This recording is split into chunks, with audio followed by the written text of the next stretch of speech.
আউযুবিল্লাহি মিনাশ শাইতানির রাজিম বিসমিল্লাহির রহমানির রহিম।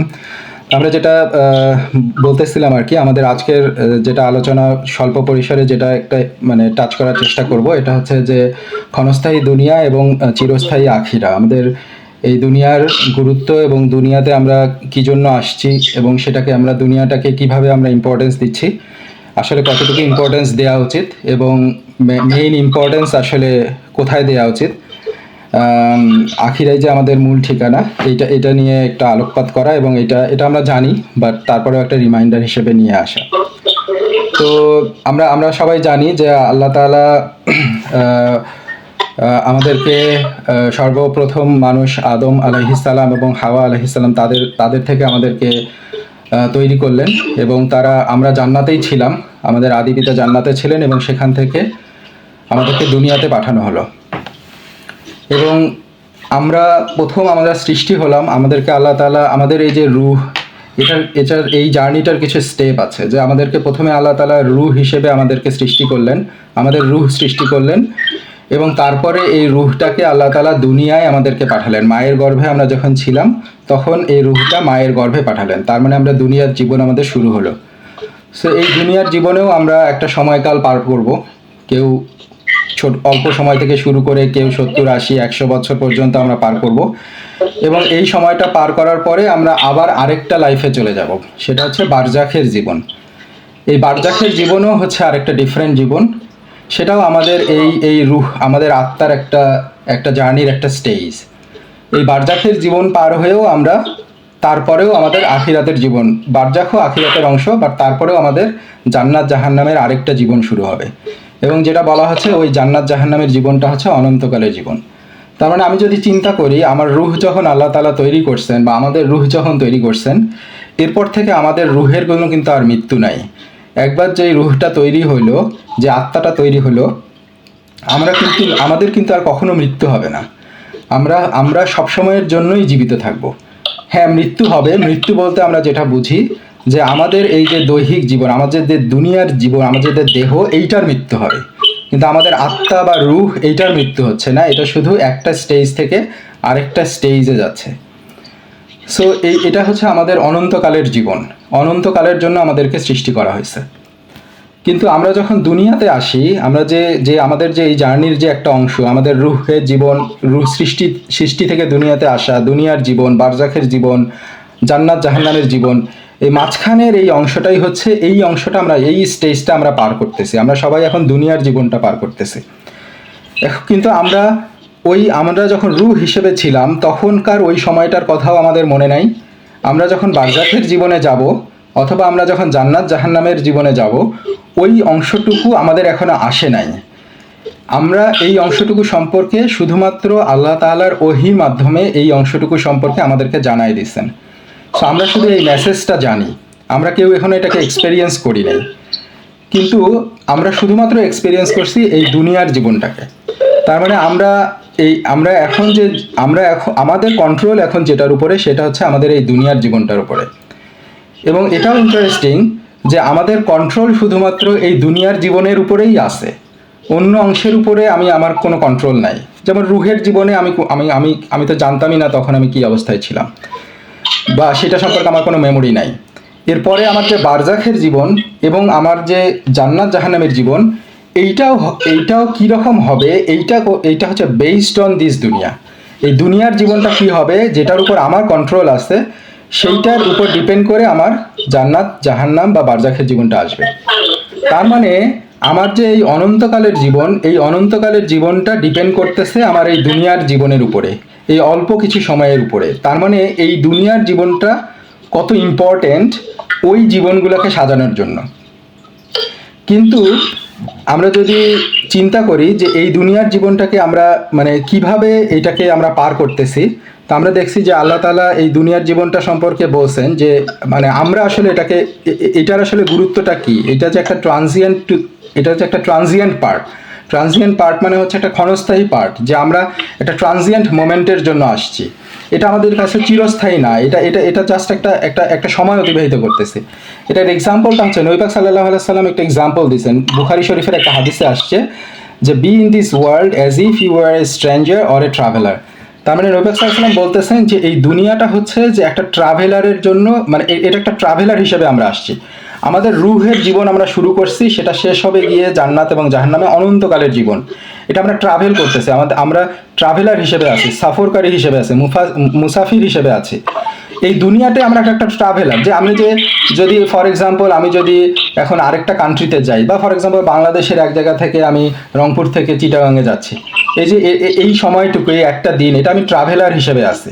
আমার এই মাঝখানে যে আমি এই অঞ্চলগুলোর মধ্যে দিয়ে গেলাম, এগুলো আমার মূল ঠিকানা না। হয়তো আমি কোথাও গিয়ে, ঢাকায় গিয়ে আমি বাস স্টপে আরেকটা বাস ধরবো, সেই জন্য আমি 10 মিনিট একটা বাস স্ট্যান্ডে বসেছিলাম। এই যে এই বসে থাকাটা, একটা যে অল্প একটু সময় যে আমি পার করলাম, এই সময়টাই হচ্ছে দুনিয়ার জীবন। এটা জাস্ট ট্রানজিয়েন্ট, এটা আমার মূল ঠিকানা না, মূল উদ্দেশ্য না। আমার মূল উদ্দেশ্য হচ্ছে আখিরা। আল্লাহ তাআলা আমাদেরকে জান্নাতের জন্য সৃষ্টি করছেন। নট অনলি আল্লাহ তাআলা আমাদেরকে আখিরাতের জন্য সৃষ্টি করছেন, আল্লাহ তাআলা আমাদেরকে জান্নাতের জন্য সৃষ্টি করছেন। আল্লাহ তাআলা আমাদের সবাইকে জান্নাতের জন্য সৃষ্টি করছেন। এবং প্রত্যেকটা মানুষকে যখন আল্লাহ তাআলা রূহ সৃষ্টি করেন, তখনই আল্লাহ তাআলা তাকে জান্নাতে, তার একটা অংশ আছে, জান্নাতে তার অংশ সিলেক্ট করার পরেই, মানে সবার জন্যই জান্নাতে নির্ধারিত অংশ আছে। কিন্তু এই যে অল্প সময়টুকু আমরা যেভাবে ব্যবহার করি, সেইটার জন্য আমরা আসলে আমাদের ওই অংশটা আমরা ব্যর্থ হয়ে ওঠা লাভ করতে। এই জন্যই যখন কিয়ামত দিন আসবে, যখন আমাদের জান্নাত জাহান্নাম ফয়সালা হয়ে যাবে, তখন যারা জাহান্নামে যাচ্ছে তাদেরকে আল্লাহ তাআলা ওই জান্নাতের অংশটা দেখাবেন, যে তোমাকে আমি জান্নাতের জন্য সৃষ্টি করছিলাম, তোমার এই অংশটা তুমি জান্নাতে পাইতা, কিন্তু তুমি তোমার কর্মের বিনিময়ে, কর্মের জন্য তুমি এটাকে অর্জন করতে পারো নাই। সো এই এই এই এই ট্রানজিয়েন্ট পিরিয়ডটা সেই জন্য আমাদের জন্য খুবই ইম্পর্টেন্ট ফোকাস করা, কারণ এটার বিনিময়ে আমরা দেখতেছি আমাদের পরকালটা নির্ধারিত হচ্ছে। সো আমরা কি সবাই শুনতে পারতেছি? আমার মনে হয় একটু ব্যাকগ্রাউন্ড নয়েজ আসতেছে। আচ্ছা আচ্ছা, হ্যাঁ, না সমস্যা নাই। হ্যাঁ হ্যাঁ, মিউট কি করা যায়? হ্যাঁ, মিউট যদি কেউ করে, হ্যাঁ, না ইনশাল্লাহ ঠিক আছে। হ্যাঁ, তো না ওইটাই। এখন আল্লাহ তাআলা কুরআনে যেটা সূরা রাদের 26 নম্বর ভার্সে বলতেছেন যে আল্লাহ যার জন্য ইচ্ছা করেন তার জীবনোপকরণ বর্ধিত করেন এবং সংকুচিত করেন, কিন্তু তারা পার্থিব জীবন নিয়েই উল্লসিত, অথচ ইহজীবন তো পরজীবনের তুলনায় ক্ষণস্থায়ী ভোগ মাত্র। তার মানে আল্লাহ তাআলা বলতেছেন যে আল্লাহ যাকেই চাবেন তাকেই যতটুকু ইচ্ছা রিজিক দেবেন, যার জন্য ইচ্ছা সংকুচিত করবেন, এটা এখতিয়ার আল্লাহ তাআলার হাতে। কিন্তু আল্লাহ তাআলা মেইন যে মেসেজটা আমাদেরকে, আল্লাহ তাআলা যেটা বলতেছেন যে কিন্তু তারা পার্থিব জীবন নিয়েই উল্লসিত। আমাদের যে মূল, আল্লাহ তাআলা যে আমাদেরকে জান্নাতের জন্য সৃষ্টি করছেন, সেটা নিয়ে আমাদের আসলে, সেটা নিয়ে কন্টেমপ্লেশন নাই, সেটা নিয়ে আমরা চিন্তা করতেছি না। আমরা যে দুনিয়ায় যে ক্ষণস্থায়ী অংশটুকু, ওই যে আমি বাস স্ট্যান্ডে যে 10 মিনিটের জন্য বসছি, অথবা নবী পাক সাল্লাল্লাহু আলাইহি ওয়াসাল্লাম যে এক্সাম্পলগুলো দিয়েছেন, যে একটা গাছের নিচে মুসাফির গিয়ে একটু সময়ের জন্য বসছে, এই যে এই সময়টুকু, দুনিয়ার এই অংশটুকু, এইটুকুর জন্যই আমি নিজেকে সাজাচ্ছি, অথচ এটা তো আমার মূল ঠিকানা না। আল্লাহ তাআলা সেটাই বলতেছেন যে কিন্তু তারা পার্থিব জীবন নিয়েই উল্লসিত। আমরা পার্থিব জীবন নিয়েই উল্লসিত, আমি আমার এই পার্থিব জীবনটাকে কিভাবে সাজাবো, এটা নিয়েই আমি উল্লসিত। অথচ আল্লাহ তাআলা সাথে সাথে বলতেছেন যে অথচ ইহজীবন তো পরজীবনের তুলনায় ক্ষণস্থায়ী ভোগ মাত্র। তার মানে এটা ক্ষণস্থায়ী, এটার মধ্যে চিরস্থায়িত্ব কিছু নাই, এটা খুবই অল্প সময়ের জন্য, এবং আমরাও জানি এটা খুবই অল্প সময়ের জন্য। পৃথিবী কবে আল্লাহ তাআলা সৃষ্টি করছেন? এই দুনিয়ায় আমরা যেটা সায়েন্স থেকে জানতেছি যে লক্ষ লক্ষ বছর আগেই এই দুনিয়া সৃষ্টি হয়েছে, মানে এই পৃথিবী সৃষ্টি হয়েছে। পুরো বিশ্ব ব্রহ্মাণ্ড আল্লাহ তাআলা কতদিন আগে সৃষ্টি করছেন, আরো কতদিন পর কিয়ামা হবে আমরা জানি না। সো এটা তো গেল শুধুমাত্র এই দুনিয়ার এই অংশটুকু। তারপরে তো আখিরাত, জান্নাত, জাহান্নাম, সেটা তো ইনফাইনাইট বছর ধরে চলতে থাকবে। তার মানে এই তুলনায় আমার এই 50 বছর, আমার এই 60 বছর, আমার এই 70 বছরের জীবনের কতটুকুই আছে? মানে কত মানুষ চলে গেছে, আমাদের আগের কত জেনারেশন চলে গেছে। আমরা যদি চিন্তা করি তারা এখন কোথায় আছে, কি আছে, আমরা যদি কন্টেমপ্লেট করার চেষ্টা করি। সো এটাই, মানে আমাদের এই ইহজীবনটা আসলে কত ক্ষণস্থায়ী। কিন্তু এই ইহজীবনটাই আমাদেরকে ডিসিপশনের মধ্যে রাখছে, আমাদেরকে ধোকার মধ্যে ফেলে দিছে। যেটা আল্লাহ তাআলা সূরা আলে ইমরানের 3 নম্বর আয়াতে বলতেছেন যে নিশ্চয়ই আর পার্থিব জীবন প্রতারণার সম্পদ ছাড়া আর কিছুই না। সো পার্থিব জীবনকে আল্লাহ তাআলা প্রতারণার সম্পদ ছাড়া আর কিছুই না বলতেছেন, যে এটা হচ্ছে আমাদেরকে প্রতারণার মধ্যে রেখে দিছে, এটা সবসময় আমাদেরকে ধোকায় ফেলবে। এবং এটাই হচ্ছে শয়তান আল্লাহ তাআলাকে যে চ্যালেঞ্জটা করছিল আর কি, শয়তান তার অহংকারের বশে চ্যালেঞ্জ করলো যে আমি আদম সন্তানদেরকে ধোকায় ফেলার চেষ্টা করব, এবং এটাই হচ্ছে আমার চ্যালেঞ্জ। এবং আল্লাহ তাআলা তাকে সেই সেই সেই সময়কাল, কিছু সময়কালের জন্য তাকে ছাড় দিছেন, যে ঠিক আছে, আল্লাহ তাআলা দেখতে চান যে কারা আসলে, এটাই আমাদের জন্য চ্যালেঞ্জ, এটাই আমাদের জন্য পরীক্ষা। আল্লাহ তাআলা বলছেন যে তুমি চেষ্টা করতে থাকো ধোকা দেওয়ার জন্য, কিন্তু যে বান্দাগুলো তোমার দিকে যাবে না, তোমার ধোকায় নিজেকে নিজেকে সে প্রতারিত করবে না, তাদের জন্য আমি জান্নাত সৃষ্টি করে রাখছি, এবং তারাই জান্নাত পাবে। সো আল্লাহ তাআলা আরও বলতেছেন যে সূরা হাদিদে আল্লাহ তাআলা বলছেন, আমরা এই আয়াতটা খুব কেয়ারফুলি একটু খেয়াল করি। আমরা এই আয়াতটা ইনশাআল্লাহ চেষ্টা করব আমাদের নিজেদের লাইফের সাথে মিলানোর জন্য, আমরা আসলে এটার সাথে আমরা পড়ি কিনা। যেমন এখানে দুনিয়া যে একটা ডাইভার্সন এবং একটা প্লে, এটা যে আসলে কত তুচ্ছ, এবং এটা আমরা কি নিয়ে ব্যস্ত থাকি, এটাও আল্লাহ তাআলা ধরে ধরে আমাদেরকে এক্সাম্পল দিচ্ছেন। আমরা যদি কোরআন পড়ি, আসলে কোরআনের এই মেসেজগুলো এতটা ক্লিয়ার এবং এতটা পুঙ্খানুপুঙ্খভাবে আমাদেরকে মেসেজগুলো দেয়া, যে এটা নিয়ে কন্টেমপ্লেট আমরা আসলে নিজেদেরকে ডিপ্রাইভ করি। আমরা কোরআন নিয়ে আসলে গবেষণা বা কোরআন নিয়ে সময় পার করা, এইটার ক্ষেত্রে আমাদের ঘাটতির জন্য আমরা এই মেসেজগুলো যে আল্লাহ তাআলা কত ক্লিয়ারলি বলে দিচ্ছেন, এটা আমরা অনেক সময় ফিল করতে পারি না আর কি। তো আমরা ওই 20 নম্বর আয়াতটা দেখি সূরা হাদিদের। এখানে আল্লাহ তাআলা বলতেছেন যে তোমরা জেনে রেখো যে পার্থিব জীবন্ত ক্রীড়া কৌতুক, জাঁকজমক, পারস্পর অহংকার প্রকাশ, ধন সম্পদ ও সন্তান সন্ততিতে প্রাচুর্য লাভের প্রতিযোগিতা ব্যতীত আর কিছুই নয়। তো এখানে আল্লাহ তাআলা কয়েকটা জিনিসের কথা বলছেন, এইগুলো ছাড়া আসলে আমরা কিছুই করি না। কিন্তু আল্লাহ তাআলা শেষে কি বলছেন, যে পার্থিব জীবন ছলনাময় ভোগ ব্যতীত কিছুই নাই। তার মানে এখানে আল্লাহ তাআলা বলছেন যে আমরা আসলে কিভাবে দুনিয়াটা পার করি, এটা কিছু এক্সাম্পল আল্লাহ তাআলা বলছেন। যে পার্থিব জীবন তো ক্রীড়া কৌতুক, জাঁকজমক, তার মানে আমরা 4-5টা যদি এখানে আরেকবার আমি বলি, যে ক্রীড়া কৌতুক, জাঁকজমক, পারস্পর অহংকার প্রকাশ, ধন সম্পদ এবং সন্তান সন্ততিতে প্রাচুর্য লাভের প্রতিযোগিতা ব্যতীত আর কিছুই নাই। তা আমরা যদি এখন চিন্তা করি যে আমি আসলে এই ক্ষণস্থায়ী দুনিয়াটা, আমি যদি মানে ঠান্ডা মাথায় নিজেকে চিন্তা করার চেষ্টা করি, আল্লাহ এই দুনিয়ায় আমি কেন আসলাম, কিভাবে আসলাম, কে আমাকে নিয়ে আসলো, কি উদ্দেশ্যে নিয়ে আসলো, আমার উদ্দেশ্যটা কি এই দুনিয়ায়, এই জিনিসগুলো যদি আমি কন্টেমপ্লেট করার চেষ্টা করি, আমরা ইতিহাসে দেখব অসংখ্য ফিলোসফি আছে, অসংখ্য থিওরি আছে, যে থিওরিগুলো আমাদেরকে বোঝানোর চেষ্টা করতেছে আমরা দুনিয়াতে কেন আসলাম। এখনকার যে সেকুলার থিওরি, সেটা যেটা আমাদেরকে শেখাচ্ছে যে আমরা এই দুনিয়াতে এমনিই সৃষ্টি হয়েছি, যে আমরা আউট অফ নাথিং আমাদেরকে সৃষ্টি করা হয়েছে, এবং এটা একটা র্যান্ডম প্রসেসের মধ্যে দিয়ে আমরা সৃষ্টি হয়েছে, এবং আমাদের আসলে আর কোনো শেষ নাই, কোনো ডেস্টিনেশন নাই, এই দুনিয়াটাই আমাদের জন্য সব কিছু। তো আলটিমেটলি ওই ধোকা, এটাও শয়তানের একটা ধোকা। অথচ আল্লাহ তাআলা, আমরা তো এগুলো গায়েবের খবর, আমরা তো রুহের জগতের খবর, আখিরাত কিয়ামতের খবর, এগুলো তো আমরা জানি না, আমরা জানতে পারবো না। আল্লাহ তাআলা আউট অফ হিজ মার্সি, আল্লাহ তাআলা এই মেসেজগুলো আমাদেরকে দিচ্ছেন, আমাদেরকে এই জিনিসগুলো জানাই দিচ্ছেন তার মেসেঞ্জারদের মাধ্যমে। এবং আল্লাহ তাআলা পুঙ্খানুপুঙ্খভাবে এটাও আমাদেরকে বলে দিচ্ছেন যে আমরা কি নিয়ে ব্যস্ত থাকি, দুনিয়াটাকে আমরা কিভাবে ব্যবহার করতেছি। আমরা যদি একটু চিন্তা করি, আমরা আসলেই সেভাবে ব্যবহার করতেছি কিনা। আমরা দুনিয়ায় ক্রিয়া কৌতুক, হাসি তামাশা, জাঁকজমকপূর্ণ জীবনযাপন, এগুলো কি আমাদের মূল উদ্দেশ্য কিনা, আমরা কি এগুলোর পিছনেই পড়ে আছি কিনা। আমি আমার লাইফটাকে আমি কিভাবে সাজাইছি, আমার জীবনের মূল উদ্দেশ্যটা কি। সো আমি পারস্পরিক অহংকার প্রকাশ, যে আমার মধ্যে অহংকার আছে কিনা, আমি কি অহংকার, মানে এই দুনিয়াকে নিয়ে আমার অস্তিত্ব এবং আমার কার্যকলাপ, বা আমি মানে অহংকারী হওয়া এবং অহংকার প্রকাশ করা নিয়েই আমি আছি কিনা।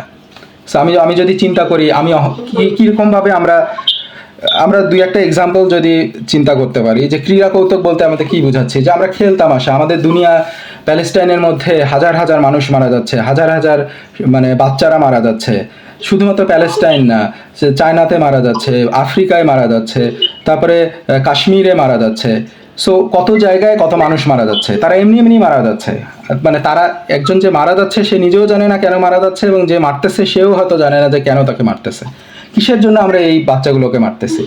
সো তাদের জীবনটা কীরকম, আমার চোখের সামনে যখন এরকম হচ্ছে, ক্লিয়ার যখন আমি দেখতে পাচ্ছি এরকম, অথচ আমি কি নিয়ে পড়ে আছি, আমার জীবনের উদ্দেশ্য কি। আমি আমি আমার লাইফটাকে, আমার সময়গুলোকে আমি ক্রীড়া কৌতুক, খেল তামাশা, গ্যাদারিং, হাসি তামাশা এগুলো নিয়েই পড়ে আছে কিনা। সো জাঁকজমকপূর্ণ জীবন। সো আমার লাইফ স্ট্যান্ডার্ড কিভাবে বাড়বে, আমি কিভাবে একটা গাড়ি থেকে আরেকটা ভালো গাড়িতে যাব, একটা বাড়ি থেকে আরেকটা ভালো বাড়িতে যাব, একটা জব থেকে আরেকটা ভালো জবে যাব, এই জাঁকজমকপূর্ণ জীবন যাপনের জন্যই আমি চিন্তা করতেছি কিনা, আমার আমার সময়, আমার মেধা সব কিছু ব্যয় করতেছি কিনা। পারস্পরিক অহংকার প্রকাশ, আমি আরেকজনের সাথে কম্পিট করতেছি কিনা, আমার ওই ফ্রেন্ডটা এইরকম একটা কিছু পাইছে, আমি তার সাথে তাকে কম্পিট দিয়ে আরও বেটার কিছু হওয়ার চেষ্টা করতেছি কিনা, বা আমার যেটা আছে, আমার যারা নিচে আছে তাদেরকে আমি সেটা শো অফ করতেছি কিনা যে আমার এটা আছে, এইগুলো নিয়েই আমি পড়ে আছি কিনা। আমি আজকে একটা আইফোন কিনছি, এটাই আমি শো অফ করতেছি কিনা। আমার টার্গেট হচ্ছে আরেকটা বেটার আইফোনের দিকে যাওয়া, আরেকটু বেটার লাইফ স্ট্যান্ডার্ডের দিকে যাওয়া। এগুলো নিয়ে আমি প্রতিযোগিতার মধ্যে পড়ে আছি কিনা। ধন সম্পদ, সো এই ধন সম্পদের জন্য আমি আমার দুনিয়াকে সাজাইছি কিনা। আমার দুনিয়ার উদ্দেশ্য হচ্ছে আমি কিভাবে একরের পর একর জমি কিনতে পারবো। আমার দুনিয়ার উদ্দেশ্য হচ্ছে আমি কিভাবে ঢাকায় একটা ফ্ল্যাট করতে পারবো। আমার উদ্দেশ্য হচ্ছে আমি কিভাবে একটা বিল্ডিং তৈরি করতে পারবো। এইটা আমার মূল উদ্দেশ্য কিনা। সো অথচ অথচ আমরা যদি দেখি যে এই ধন সম্পদ, এই সব কিছু, এগুলো কি আমাদের মূল উদ্দেশ্য হওয়া উচিত, বা আমরা কি এগুলোর জন্যই দুনিয়াতে আসছি, নাকি এগুলো আমাদের জন্য একটা ধোঁকা। সো এই মানে আমাদের জীবনের উদ্দেশ্য যদি হয় যে আমরা দুনিয়াতে শান্তি পাইতে চাই, তো আমরা যদি রিফ্লেক্ট করি, ধন সম্পদ কি আমাদেরকে শান্তি দেয়, অহংকার কি আমাদেরকে শান্তি দেয়। অহংকার তো মানুষকে আরও টেম্পটেড করে, মানুষের মধ্যে আরও মানে ফিলোসফিক্যালি মানে কষ্ট তৈরি করে। আমি সবসময় চিন্তা করতেছি ওর থেকে আমাকে বেটার হতে হবে, আমি হিংসার মধ্যে আছি। এই অহংকার তো আমাকে এটাই দেয়। কিন্তু যাদের মধ্যে এই ইসলামের মেসেজটা নাই, যাদের মধ্যে এই কন্টেমপ্লেশনটা নাই, যাদের মধ্যে আত্মশুদ্ধির চেষ্টা নাই, সে তো ওইটা থেকে বের হবে না, এবং সে আসলে কষ্টের মধ্যে আছে এটাও সে ফিল করবে না। সে তো মনে করবে এইটাই হচ্ছে আমার কাজ, সে সেটার মধ্যেই আছে। ধন সম্পদ কি আমাকে সুখে দেয়। আমার যদি আজকে একটা দশটা যদি আমার বিল্ডিং থাকে, আমার যদি অঢেল সম্পত্তি থাকে, সেই সম্পত্তি দিয়ে আমার কি হবে যদি আমার সন্তান সন্ততি বা আমি যে ইসলামের মেসেজ এটা যদি আমি নিজে পালন না করলাম, আমার সন্তানরা যদি ইসলামের মধ্যে না থাকতে পারে, তো এই সম্পদ আমাকে কি কাজে দিবে। আমার যদি এই সম্পদ, নবী পাক সাল্লাল্লাহু আলাইহি ওয়াসাল্লাম বলছেন যে তোমরা যে সম্পদ করতেছো, আসলে সম্পদটা আসলে তোমার সম্পদ কি। তোমার সম্পদ তো হচ্ছে তুমি যেটা ভোগ বিলাস করছো সেইটা, এবং যেটা তুমি আল্লাহ রাস্তায় সাদাকা করে দিছো বা সদকায়ে জারিয়া করে গেছো সেইটা। তুমি যে সম্পদ মানে এখানে নবী পাক সাল্লাল্লাহু আলাইহি ওয়াসাল্লাম বুঝাচ্ছেন, হ্যাঁ আমি সম্পদ অর্জন করছি হালাল পথে, যেটা আমি ভোগ করছি, আমি কিছু করছি, কিছু খাইছি, কিছু পড়ছি, সেইটা আমার সম্পদ, আমি সম্পদ হিসেবে ইউজ করছি। আর যেটা আমি আল্লাহ রাস্তায় সাদাকা করে গেছি, যেটা সাদকায়ে জারিয়া হোক বা নর্মাল সাদাকাই হোক, সেটা আখিরাতের জন্য আমার পুঁজি হয়ে গেছে বা অনন্তকালের জন্য আমার সংগ্রহ হয়ে গেছে, সেইটা আমার সম্পদ। কিন্তু আমি একটা 10তলা বিল্ডিং রেখে গেলাম, একরের পর একর জমি রেখে গেলাম, এটা তো আমার সম্পদ না। অ্যাজ সুন আমি মারা যাব, যখনই আমার শেষ নিঃশ্বাস ত্যাগ হবে, সাথে সাথে এটা আমার যারা আত্মীয় স্বজন আছে, আমার সন্তানরা আছে, আমার মানে ক্লোজ যারা রিলেটিভ আছে, যারা আমার সম্পত্তির হকদার, তাদের মধ্যে ভাগ হয়ে যাবে। এই সম্পত্তি দিয়ে কী হবে আমার, তাই না? সো আমি আসলে কিসের জন্য এগুলোর পিছনে, অথচ আমি এই সম্পদ অর্জনের জন্য দুনিয়াকে, আখিরাতকে ভুলে গিয়ে আমি দুনিয়ার মধ্যে মত্ত হয়ে আছি। সো এইটাই আল্লাহ তাআলা এখানে বলছেন যে এই দুনিয়ার জীবনটা হচ্ছে এগুলোতেই আসলে কম্পিট করে, সন্তান সন্ততিতে প্রাচুর্য লাভের প্রতিযোগিতা করে।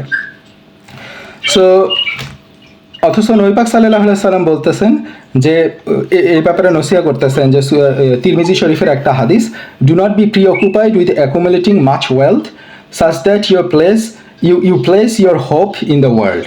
তার মানে এখানে যেটা মিনিং হচ্ছে যে এরকম, যে আমরা যাতে প্রিঅকুপাইড না থাকি, সম্পত্তির ক্ষেত্রে আমরা যাতে প্রিঅকুপাইড না থাকি এবং অ্যাকুমুলেটিং মাস ওয়েলথ, এটার জন্য আমরা চেষ্টা না করি। যে আমার চিন্তা চেতনা, আমার সব কিছুই হচ্ছে আমি কিভাবে সম্পদ অর্জন করব, কিভাবে আমি উন্নতি করতে পারবো দুনিয়ায়, কিভাবে আমি বাড়ি গাড়ি করতে পারবো, এইটার জন্য যদি প্রিঅকুপাইড না থাকি, আমার চিন্তা চেতনা যাতে এটাতে না থাকে, এবং আমি সম্পদ আহরণ করতেছি আর করতেছি, অ্যাকুমুলেট করতেছি, একটার পর একটা সম্পত্তি বানাচ্ছি, এইটাতে যাতে আমাকে না থাকে। কারণ তাহলে যেটা হবে যে you place your hope in this world, আমার উদ্দেশ্য তখন হয়ে যাবে এই দুনিয়া, আমার আশা ভরসার হয়ে যাবে দুনিয়া। আমার মৃত্যুর সময় চলে আসবে একটা মানে কিছু এক্সপ্লেনেশনে আসছে, এরকম স্কলাররা এক্সপ্লেন করছে যে একজন মানে আমির ছিলেন, উনি জানতে পারলেন যে তার এলাকায় একজন সাহাবা আসছেন। তো সাহাবা আর সাহাবার স্টুডেন্ট, তো তারা তো তাদেরকে অনেক সম্মান করতো। সো নবী পাক সাল্লাল্লাহু আলাইহি সাল্লামের 150 বছর পরে হয়তো এই ঘটনা, তখন ওই খলিফা তার কাছে ছুটে গিয়ে বলছেন যে মানে সে ডেফিনেটলি স্কলার, সে সাহাবার সান্নিধ্য পাইছিল বা নিজে সাহাবা ছিল, ভুলে গেছে হোয়াট এভার, বাট তাকে বলছেন যে, তাকে কোশ্চেন করছেন যে আমরা আসলে এই মৃত্যুকে কেন ভয় পাই, আমি দুনিয়া থেকে কেন চলে যাইতে চাই না, কারণ আমার তো ওইটাই আসল ঠিকানা, আমি কেন মৃত্যুকে ভয় পাই। তখন উনি যে আনসারটা দিছিলেন ওই আমিরকে, বলছিলেন যে আমরা আসলে যেটা যেটা সাজাইছি সেইটা ছেড়ে যেটাকে সাজাই নাই সেটাতে যাইতে ভয় পাই। মিনিংটাকে আমরা বুঝছি যে আমরা তো আসলে আখিরাতের জন্য কিছু করি নাই, আমি তো আমার বাড়ি গাড়ি করছি দুনিয়াতে, আমি এখন কিভাবে এটা ছেড়ে আখিরাতে চলে যাব, আখিরাতে গিয়ে আমি কি করব, আখিরাতে তো আমার কোনো বাড়ি নাই, আমি তো আখিরাতকে আমার সাজাই নাই, সো আমার এই দুনিয়ার 10তলা বাড়িতে আমাকে রেখে যেতে হচ্ছে, এটা কিভাবে সম্ভব, আমি সারাটা জীবন যেটার প্রতি মেহনত করলাম মৃত্যুর শেষ পর্যন্ত, যেটা আঁকড়ায় ধরলাম, যেটাকে সাজানোর জন্য চেষ্টা করলাম, সেইটা ছেড়ে আমি কিভাবে আখিরাতে যাইতে চাই, কিভাবে আমি মৃত্যুকে আলিঙ্গন করব। অথচ মুসাফির হিসেবে আমাদের তো মূল ঠিকানা এটা না, যেটা আমরা দেখলাম এখানে আমরা অল্প সময়ের জন্য আসছি, আমাদের এই অল্প সময়টা শুধু মিনিংলেসলি আসি নাই, এটাই আমার আখিরাতকে ডিফাইন করতেছে, আখিরাতকে সাজানোর জন্য এই সময়টা। সো এই জন্য আমাদের এই জিনিসগুলো নিয়ে কন্টেমপ্লেট করা। যেমন আরেকটা হাদিস বলি, যেটাতে নবী পাক সাল্লাল্লাহু আলাইহি সাল্লাম বলতেছেন যে টু টু হাংরি উলভস, মানে দুইটা হচ্ছে হিংস্র, কি বলে উলফ, মানে উলফ মানে ইয়ে কি, নেকড়ে নেকড়ে বাঘ, হ্যাঁ, তারা কি করতেছে, roaming freely among a flock of sheep, তারা ধরেন যে ফ্রিলি ঘুরে বেড়াচ্ছে একটা ভেড়ার পালের মধ্যে, এইটা যতটা না ভয়ঙ্কর, is less destructive to them than the greed of a man for wealth and high status or to his religion. তার মানে দুইটা নেকড়ে বাঘ একটা ভেড়ার পালের মধ্যে থাকা ওই ভেড়ার জন্য যতটা না ক্ষতিকর, এটা তো ভয়ঙ্কর, কারণ নেকড়ে থাকা মানে তো সে খাবেই ভেড়া। এর থেকে ভয়ঙ্কর হচ্ছে দুইটা জিনিস আমাদের ধর্মের জন্য, আমার রিলিজিয়নের জন্য, আমার আখিরাতের জন্য, দুইটা জিনিস, একটা হচ্ছে আমার সম্পদ এবং আমার হাই স্ট্যাটাসের জন্য চেষ্টা করা, মানে সম্মানের জন্য চেষ্টা করা, খালি আমি সমাজের উঁচুতে উঠতে যাব, এই সম্মান মানে এই না যে আমি এলম অর্জন করলাম, লোকজন আমাকে ভালোবাসলো, আমাকে শ্রদ্ধা করলো, এইটা না, আমার উদ্দেশ্য হচ্ছে কিভাবে আমি মানে সবার উপর ডমিনেটিং হইতে পারবো, আমার কর্তৃত্ব প্রতিষ্ঠা করতে পারবো, এই ডমিনেটিং এর জন্য যে যে মানে ইয়েটা আর কি, এই ডিস্ট্রাকশন, সো এইটাই হচ্ছে তার থেকেও ভয়ঙ্কর। আমরা হয়তো আর বেশি সময় নেই, আমি হয়তো আর 10 মিনিটে শেষ করবো ইনশাআল্লাহ। সূরা আনকাবুতে আল্লাহ তাআলা বলতেছেন, আল্লাহ তাআলা ওই মেসেজটা দিচ্ছেন যে এখানে এই দুই একটা আয়াত যেটা আমরা দেখলাম, এখানে আমরা জানতে পারলাম যে যে দুনিয়াটা হচ্ছে খেলতামাশা এবং শুধু ক্ষমস্থায়ী, কিন্তু আল্লাহ তাআলা এখানে বলতেছেন যে আমাদের রিয়েল লাইফটা হচ্ছে পরকাল। আল্লাহ তাআলা সূরা আনকাবুতের 64 নম্বর আয়াতে বলছেন, এই পার্থিব জীবন তো ক্রীড়া কৌতুক ব্যতীত কিছুই নয়, পারলৌকিক জীবনই তো প্রকৃত জীবন, যদি তারা জানতো। তো আল্লাহ তাআলা এখানে আমাদেরকে জানাই দিচ্ছেন, আমরা যদি আখিরাতে কিয়ামতের ময়দানে আল্লাহর সামনে দাঁড়ায় বলি যে আমরা তো জানতামই না, আমরা তো জানি নাই, আমরা তো দুনিয়ার জীবনই দেখছি, আমরা তো পরকাল দেখি নাই, তখন আল্লাহ তাআলা এই মেসেজগুলো দিলেন যে তোমার কাছে কি আমি নবী পাঠাই নাই, তোমার কাছে কি এরকম একটা কুরআন পাঠাই নাই, এই মেসেজ তো তোমাকে দেয়া হয়েছে, তুমি এখন আমরা কিভাবে ডিনাই করব। সো এটাই আল্লাহ তাআলা এখানে আমাদের বলছেন যে পারলৌকিক জীবনই তো প্রকৃত জীবন, যদি তারা জানতো। এরপর আল্লাহ তাআলা দুনিয়া সম্পর্কে বলছেন যে তাহলে এখন কি এই পারলৌকিক জীবনে যে প্রকৃত জীবন এটা জানলাম, তাহলে দুনিয়ার উদ্দেশ্যটা কি, দুনিয়ায় আমরা কেন আসলাম, এই সময়টার উদ্দেশ্য কি, এটা আল্লাহ তাআলা বলছেন যে 77 নম্বর আয়াতে বলছেন আল্লাহ তাআলা সূরা কাসাসের, আল্লাহ যা তোমাদেরকে দিয়েছেন তদ্বারা আখিরাতের আবাস অনুসন্ধান করো। তার মানে আল্লাহ তাআলা দুনিয়াকে আমাকে যা দিছেন, আমাকে কি দিছেন, আমাকে সবচেয়ে বড় কথা আমাকে আমার একটা সময় দিছেন, 50, 60, 100 বছরের একটা সময় দিছেন, এইটা দিয়ে আমাকে আখিরাতের আবাস অনুসন্ধান করতে বলা হয়েছে। এবং শুধুমাত্র আমাকে যে সময় দিছেন তা না, আমাকে আল্লাহ তাআলা বিকলাঙ্গ করে পাঠান নাই, মানে মানে আমাদের কি বলে এটাকে, মানে সাইকোলজিক্যালি আমরা স্ট্রং, আমরা বুঝি, আমাদেরকে আকল দিয়ে পাঠাইছেন, আমাদেরকে আল্লাহ তাআলা শুধু পশুর মতো জীবন দিয়ে পাঠান নাই, এই আকল দিচ্ছেন এবং আল্লাহ তাআলা আমাদেরকে অনেক কিছু মানে এটার জন্য যা যা প্রয়োজন তা দিছেন আখিরাতকে অনুসন্ধান করার জন্য। এবং দুনিয়াতে আল্লাহ তাআলা এটাই বলতেছেন যে আল্লাহ যা তোমাকে দিয়েছেন তর দ্বারা আখিরাতের আবাস অনুসন্ধান করো।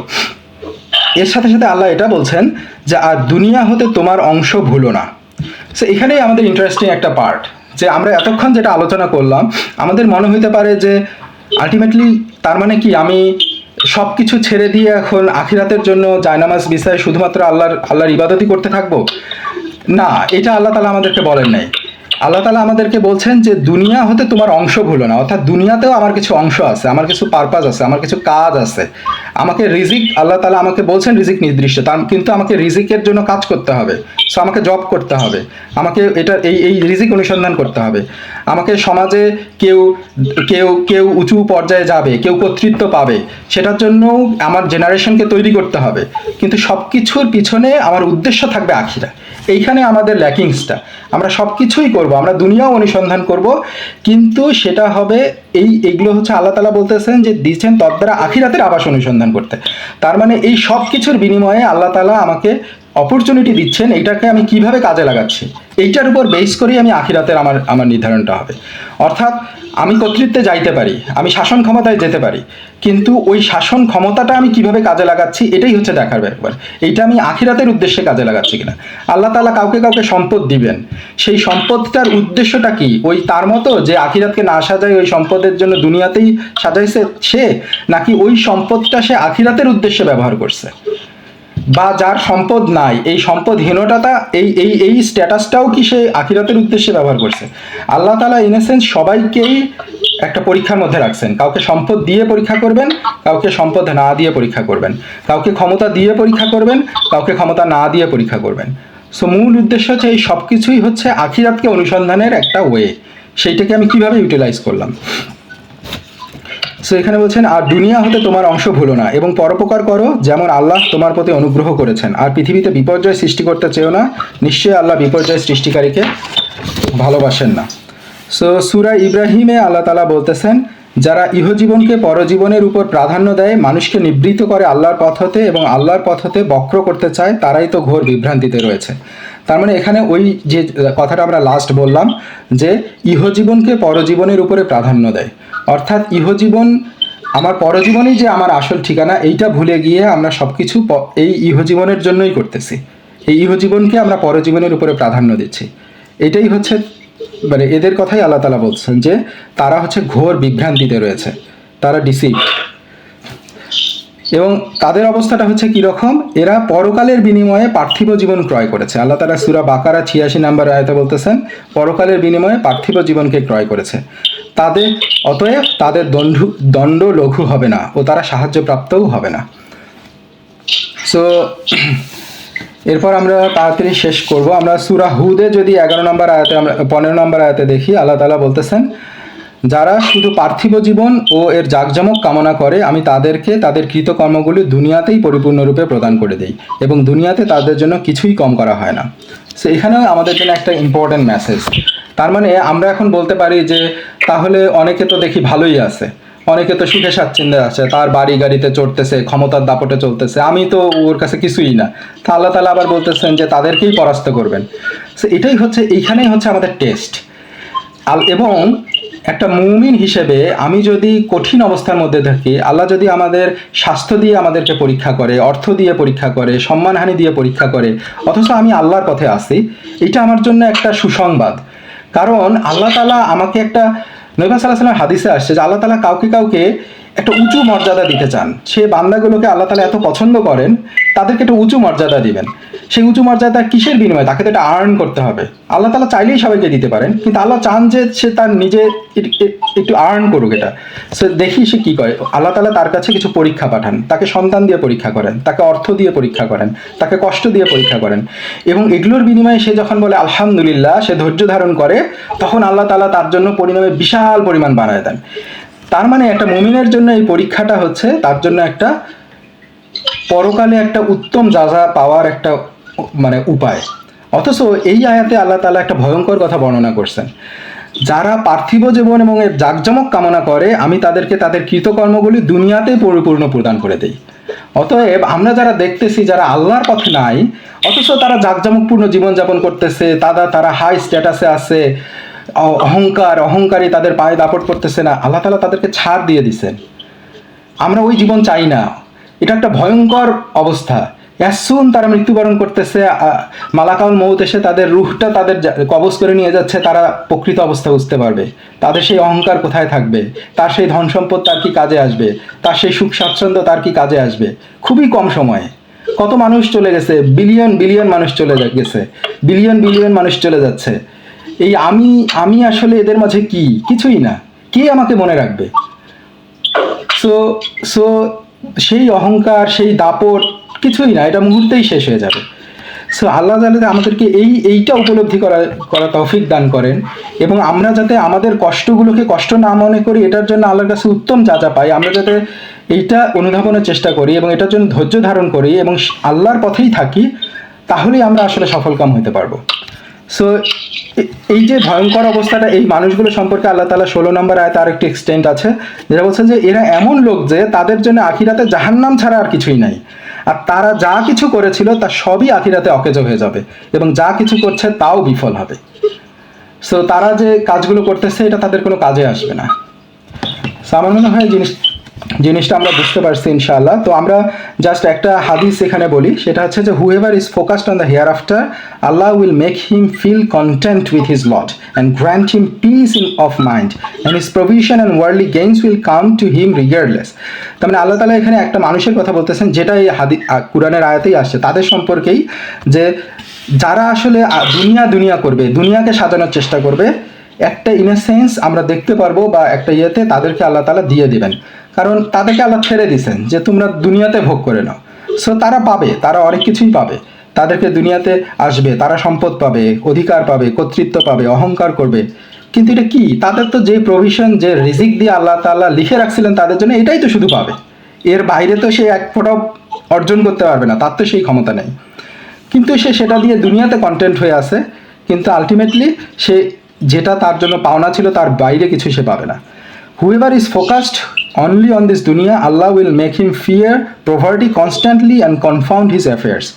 And he will not get anything of this world except that which has been decreed to him.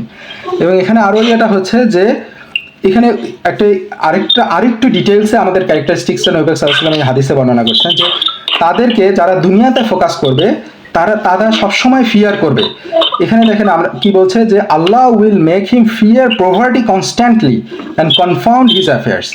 তার মানে সে সবসময় ভয় পাবে, যে সে পভার্টির ভয় করবে, তার অঢেল সম্পত্তি আছে, তার বাড়ি গাড়ি কোনো কিছুই সম্পদ নাই, ব্যাংক ব্যালেন্স কিছুর অভাব নাই, অথচ তারপরেও সে তার প্রভার্টি কনস্ট্যান্টলি সে ফিয়ার করবে, সে হয়তো সব কিছু হারাচ্ছে, তার আরও চাই, তার কিছুই নাই, সে গরিব, এইরকম সে ফিল করবে। এবং আল্লাহ তাআলা তার আশেপাশের কনফাউন্ড উইথ হিজ অ্যাফেয়ার্স, মানে তার আশেপাশে যে অ্যাফেয়ারগুলো, তার যে কার্যকলাপগুলো, সব কিছুকেই আল্লাহ তাআলা ওইভাবে জটিল করে দিবেন, সে আসলে দুনিয়ার মধ্যেই মজে পড়বে, সে সব কিছুই মনে হবে যে এই জন্যই আমাকে করতে হবে, এই এই এই ইয়ে থেকেই বা। অথচ আমরা একটা রিক্সাওয়ালার কথা চিন্তা করি, যে হয়তো দিন আনে দিন খাবে, একটা কৃষকের কথা চিন্তা করি, যে দিন আনে দিন খাবে, সে খুশি, হ্যাপি, তার বাচ্চা কাচ্চা নিয়ে হ্যাপি, সে তার মনের মধ্যে কোনো জ্বালা নাই, তার পিছে কেউ নাই, সামনে কেউ নাই, তার কাউকে মানে এগুলো নিয়ে তার কোনো চিন্তা নাই, সে আলহামদুলিল্লাহ, সে যতটুকু আল্লাহ তাআলা তাকে দান করছেন সে সেটা নিয়েই সে সন্তুষ্ট। সো এই যে তার যে অন্তরের সন্তুষ্টি, এই সন্তুষ্টিটা ওই মানুষটা পাবে না যে আসলে কনস্ট্যান্টলি দুনিয়াকে সিক করার চেষ্টা করতেছে।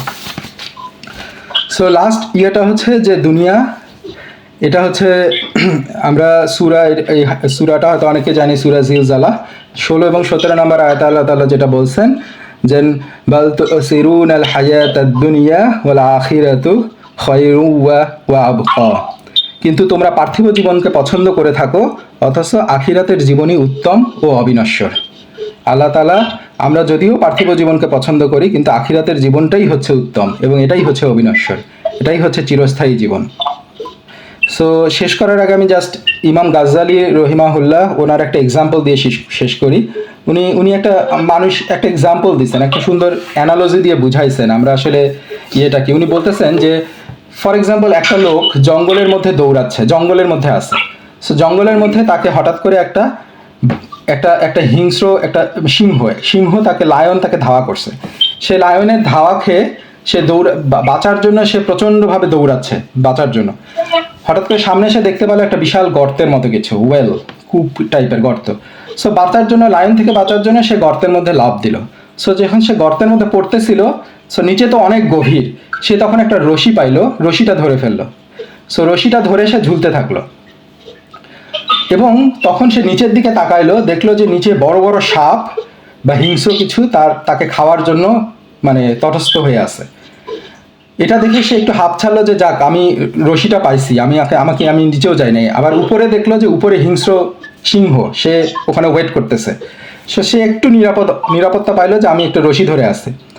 হঠাৎ করে সে দেখলো দুইটা ইঁদুর, একটা সাদা ইঁদুর আর একটা কালো ইঁদুর উপর থেকে রশিটা কেটে দিচ্ছে। সো এইরকম একটা ভয়ঙ্কর অবস্থা, তার মানে কিছুক্ষণ পর রশিটা কেটে যাবে। সো সে উপরেও উঠতে পারবে না, নিচেও যেতে পারবে না। এই ভয়ঙ্কর অবস্থার মধ্যে সে দেখলো বনের মধ্যে প্রাকৃতিক পরিবেশ, সে দেখলো পাশে একটা মধু, হানিকম্ব, মানে মৌমাছির চাক পাশে। সো সেই সময়ে সে মৌমাছির চাকের মধ্যে একটা আঙ্গুল ঢুকাইলো এবং সে কিছু মধু নিয়ে সে মুখের মধ্যে দিল। এই যে মধুটা সে মুখে দিল, এই মধুটাতেই সে ওই যে ভয়ঙ্কর অবস্থা সব কিছু ভুলে গিয়ে ওই মধুটাই মানে এনজয় করতে থাকলো, উপভোগ করতে থাকলো। এই মধুর যে মাধুর্য, এর যে তৃপ্তি, এর যে মিষ্টতা, এটাতেই সে সব কিছু ভুলে গিয়ে এই মিষ্টি অবস্থার মধ্যে আত্মনিমগ্ন করে ফেললো।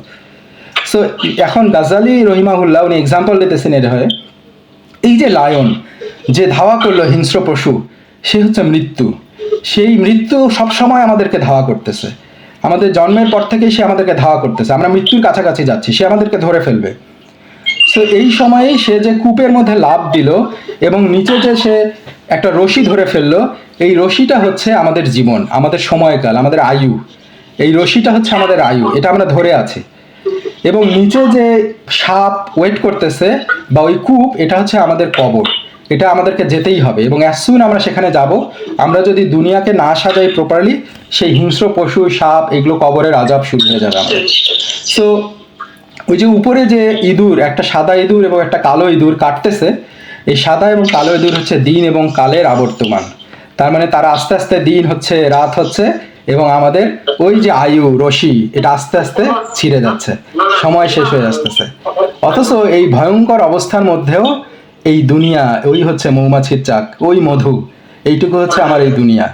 এখন কথা হচ্ছে, আমি কি ওই তার মতো মধু মুখে দিয়ে ওই যে একটু মধু, এটাতেই আত্মনিমগ্ন করে ফেললাম, নাকি আমার এই দুনিয়ার জীবনটাকে ওই যে আমার মৃত্যু আমাকে ধাওয়া করতেছে, কবরের জীবন আমার জন্য ওয়েট করতেছে, আমার রশি, আমার আয়ু কমে আসতেছে, আমি মৃত্যুর কাছাকাছি চলে আসতেছি, এইটার জন্য আমি ওই তার পরবর্তী সময়ের জন্য নিজেকে সাজাচ্ছি। আমাদের অবস্থাটা আসলে কি? সো এটাই কন্টেমপ্লেট করার, আমি দুনিয়াতে কেন আসছি, দুনিয়াতে কতটুকু সময় আমি থাকবো, এবং এই দুনিয়াতে আমার আসল উদ্দেশ্যটা কি। আল্লাহ তাআলা যেটা বলছে যে আমি জিন এবং মানুষকে শুধুমাত্র আমার ইবাদতের জন্য সৃষ্টি করছি, সেইটা আমি কতটুকু ফুলফিল করতেছি, কতটুকু করার চেষ্টা করতেছি এবং পারতেছি, এইটা নিয়ে নিজেকে কন্টেমপ্লেট করা এবং নিজেকে এই রিমাইন্ডারটা দেয়া, এবং আস্তে আস্তে আরও আখিরাতের জন্য নিজেকে প্রিপেয়ার করা। সো এইটুকুই শেয়ার করার কথা ছিল। আলহামদুলিল্লাহ, তো আল্লাহ তাআলা আমাদের এইটা শিক্ষা নেওয়া তৌফিক দান করুন। যতটুকু বললাম এর মধ্যে উত্তম কিছু থাকলে সেটা আল্লাহর পক্ষ থেকে, এবং ভুল বিভ্রান্তি থাকলে সেটা আমার এবং শয়তানের পক্ষ থেকে। আল্লাহ তাআলা সেটার জন্য আমাদের ক্ষমা করবে ইনশাআল্লাহ। যাই হোক, আমি একটু বেশি সময় নিয়ে ফেললাম, আমরা শেষ করি ইনশাআল্লাহ এখানে। তা আমরা একটু কেউ কিছু বলতে চাইলে আমরা শেয়ার করি।